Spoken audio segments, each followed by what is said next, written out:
September 16, 2008. Not the day you think. Lehman Brothers is going bankrupt, and financial markets from Asia to Europe are doing their utmost to prevent Monday from turning from dark to black. Lehman Brothers had filed for bankruptcy the day before. That part made the news. What didn't make the news, what the public had no way of knowing, was what was happening inside the money market funds that ordinary Americans used the way they used savings accounts. Safe, stable, boring by design. In the 24 hours after Lehman fell, $144 billion left those funds, silently, institutionally. A bank run with no lines outside any building, no cameras, no visible panic, just numbers moving at a speed that had no precedent in the history of American finance. The people watching those numbers in real time were the same people who would make every decision this video documents. They were operating on information the public didn't have, under authority the public hadn't voted on, at a speed that made accountability structurally impossible. What they decided in the weeks that followed transferred wealth at a scale that has never been fully accounted for. 7 decisions, each one documented, each one with a gap in the official record that has never been filled. Here is what the paper trail shows, and here is what the paper trail was prevented from showing. March 2008.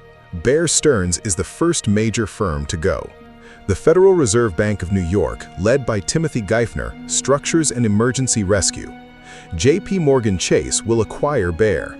The Fed will finance it, $29 billion in loans backed by Bear's most toxic assets, held in a vehicle called Maiden Lane LLC. The terms matter. The loans are non-recourse. If Bear's assets decline further, the loss belongs to the public, not to JPMorgan. JPMorgan gets the franchise. The downside goes to the taxpayer. JPMorgan pays $2 per share for Bear Stearns. Bear's headquarters building on Madison Avenue was independently valued at more than the entire purchase price.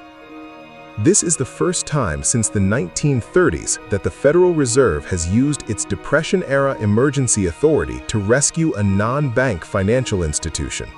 It is a decision of historic consequence, and the man running the institution that benefits from it, Jamie Dimon, CEO of JPMorgan Chase, is simultaneously a Class A director of the Federal Reserve Bank of New York, the body that structured and approved the rescue. This is confirmed. NY Fed board membership is public record. Dimon held that position from 2007 to 2012. The formal record shows he recused himself from Bear-related discussions. That recusal is documented. What it covered in practice, which calls, which hallway conversations, which informal contacts with Geithner during the negotiations, exists in no public document. The board meeting transcripts from that period have never been released. What has been released is the structure of the deal. $30 billion in public financing, a sale price that was later raised to $10 per share after shareholder complaints, still a fraction of what Bear had been worth 12 months earlier, and a transfer of Bear's worst assets into a federally funded vehicle that the public would carry for years.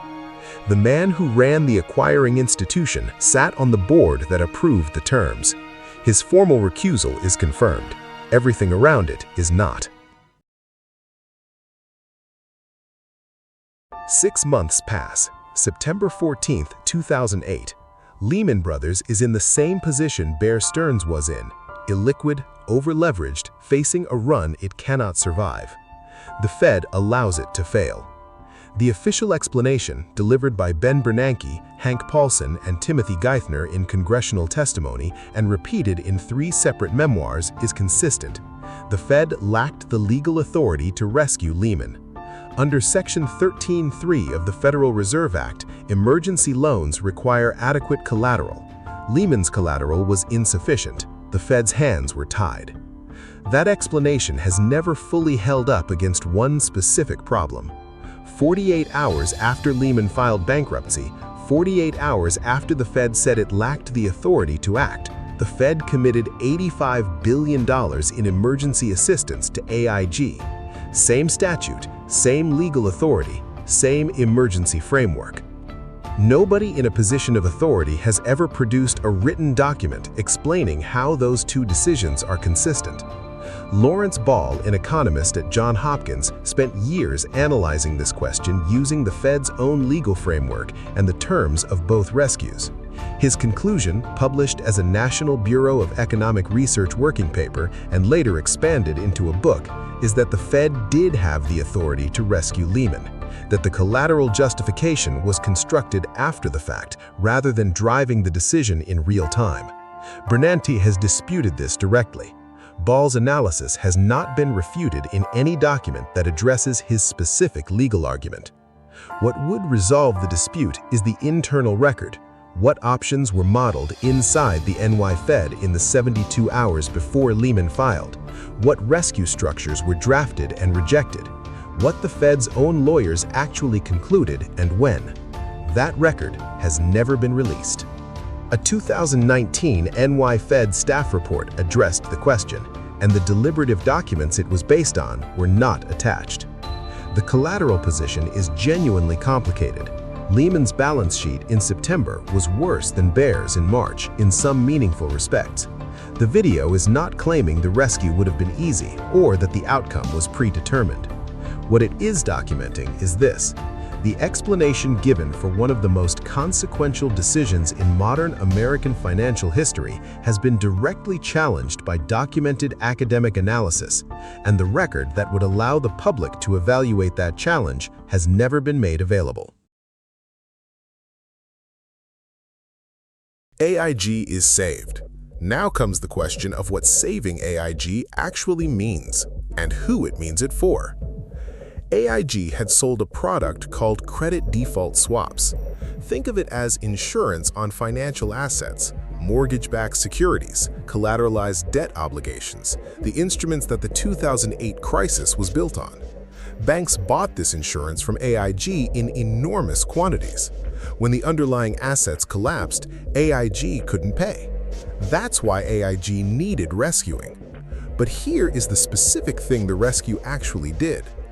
When the federal government stepped in and committed what would ultimately total $182 billion to AIG, a substantial portion of that money didn't stay at AIG. It flowed directly to AIG's counterparties, the banks that had bought the insurance AIG could no longer pay, and it flowed at 100 cents on the dollar. Goldman Sachs received $12.9 billion. Société Générale received $11.9 billion. Deutsche Bank received $11.8 billion. Merrill Lynch received $6.8 billion. These figures come from the Federal Reserve's own disclosure documents, released under congressional pressure in March 2009. Here is what makes the par value decision the most financially specific question of the entire crisis response. In every private restructuring in history, every bankruptcy negotiation, every creditor workout, every situation where a debtor cannot pay, the creditors take a haircut. They accept less than face value because less than face value is what exists. That is how debt restructuring works. It is not a radical concept. It is the oldest concept in finance.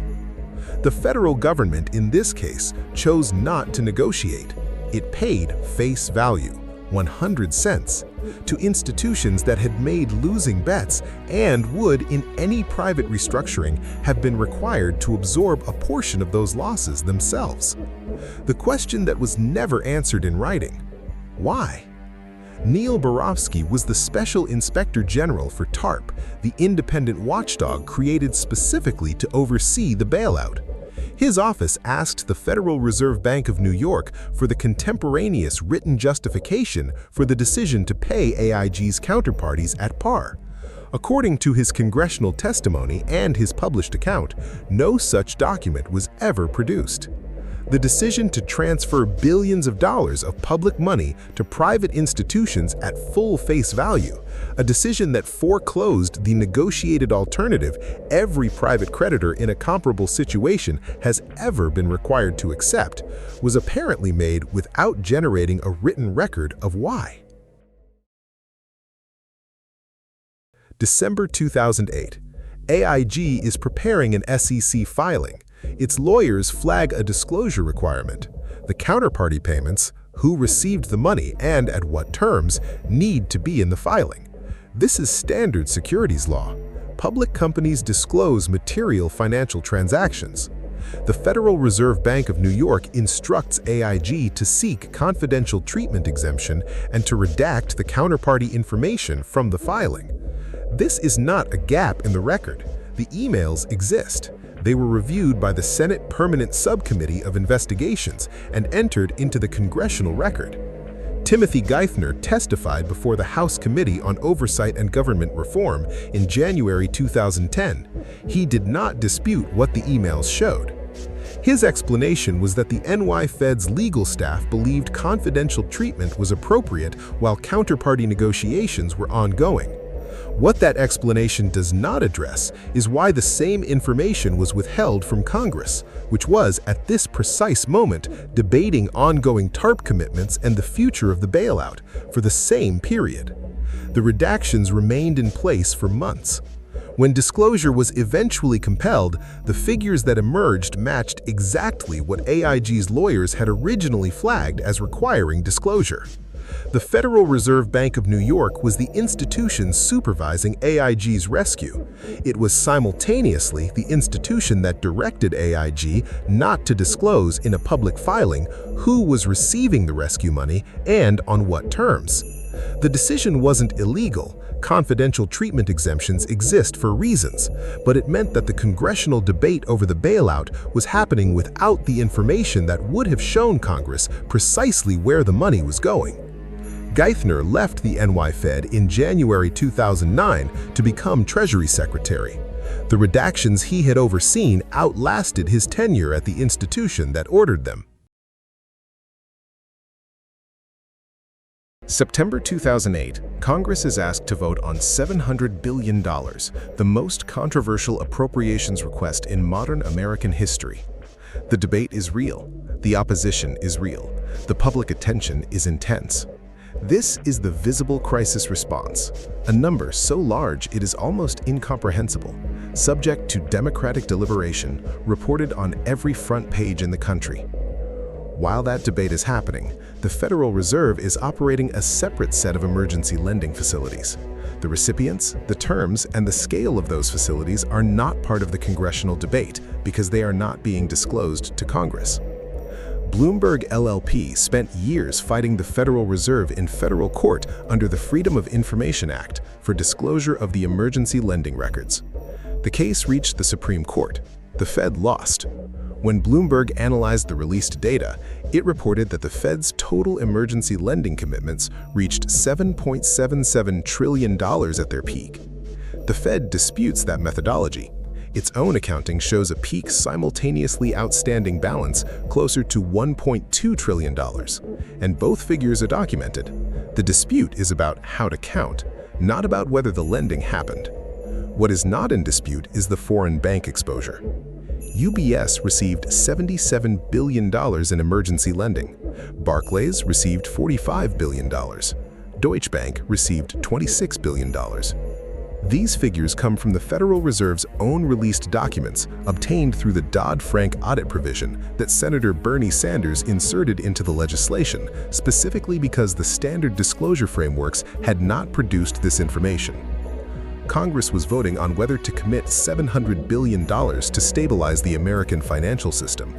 While that vote was being taken, the Federal Reserve had extended tens of billions of dollars in emergency lending to foreign banks, institutions with no particular statutory claim on American taxpayer-backed emergency facilities, and had not disclosed this to the body being asked to authorize the public bailout. The decision-making process for which institutions received emergency lending access, on what terms, and at whose request is not in any public document that has been released. Stephen Friedman, former chairman of Goldman Sachs, member of the Goldman board, holder of Goldman stock, and in 2008, chairman of the board of directors of the New York Federal Reserve Bank. The institution he chairs is now Goldman's regulator. Federal Reserve rules are clear on this situation. A board member cannot hold stock in an institution under the Fed's supervision. Friedman is required to either divest his Goldman holdings or resign from the NY Fed board. He applies for a waiver. While the waiver is pending, while the paperwork that would have required him to act is sitting in the review process, Friedman purchases 37,300 additional shares of Goldman stock.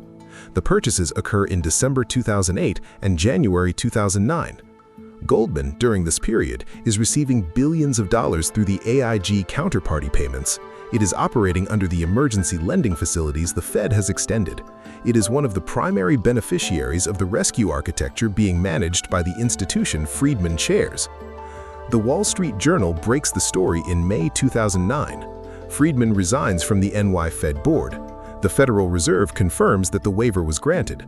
It describes his service as distinguished. No regulatory investigation follows. The matter is closed. The deliberations over whether to grant the waiver, who considered it, what standard was applied, and whether anyone reviewing the application was aware of the pending stock purchases are not in the public record. The NY Fed was at this moment the most consequential financial institution in the world. Its board chairman bought 37,000 shares of Goldman stock in one of the primary beneficiaries of the rescue it was managing. The paperwork that would have required him to stop was pending when he bought them. The Fed confirmed the waiver, noted his distinguished service, and moved on. September 2008. Hank Paulson and Ben Bernanke go to Congress and ask for $700 billion. The number itself is the first documented fact worth sitting with. Paulson's own memoir states that his staff recommended a figure large enough to be credible, large enough to signal that the government could overwhelm any market panic. $700 billion was chosen for its psychological effect. It was not derived from any specific accounting of the bad assets that needed to be absorbed. The Treasury Secretary of the United States requested the largest emergency appropriation in American history by asking, what number sounds like enough? The initial legislative request was 3 pages long. Buried, and buried is the accurate word because it required legal scholars to flag it within hours of the draft's release, was Section 8. Decisions by the Secretary pursuant to the authorization of this act are non-reviewable and committed to agency discretion and may not be reviewed by any court of law or any administrative agency. 307 words of legislation. One sentence requesting that $700 billion in federal spending be placed beyond the reach of any court in the country. Unreviewable, unappealable, committed entirely to the discretion of one person. Congress stripped it. The final legislation included oversight provisions, inspector general authority, congressional review mechanisms. Section 8 did not survive, but it was in the first draft. Paulson has confirmed it was his team's document. Who drafted that specific sentence, at whose direction, whether it was understood internally as a negotiating opening or a genuine legal position, none of that is in any public record that has been released. What is in the record is this.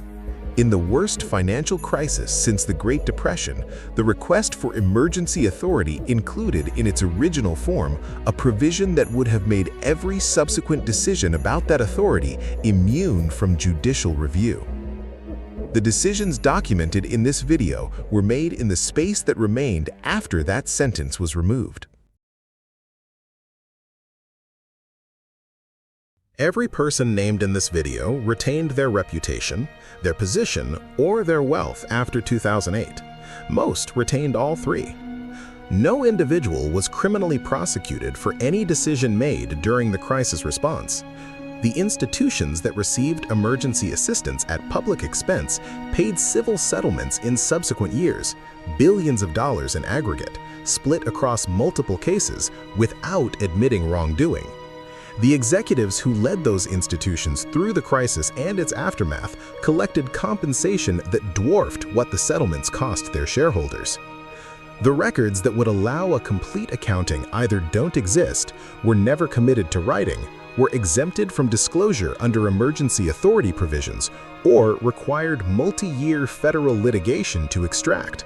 What you've seen in this video is what survived that process. The emergency lending frameworks that made these decisions possible were extended, not curtailed, in the Dodd-Frank legislation that followed. The Federal Reserve's authority to deploy emergency facilities has been used in every crisis since. The people who designed those frameworks and who operated them in 2008 moved on to boards, advisory roles, and, in at least one case, the Treasury Department, where some of the same decisions were made at the next scale up.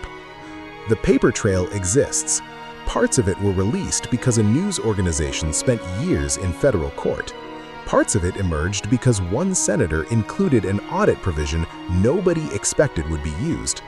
Parts of it are still classified, still exempted, or simply were never written down.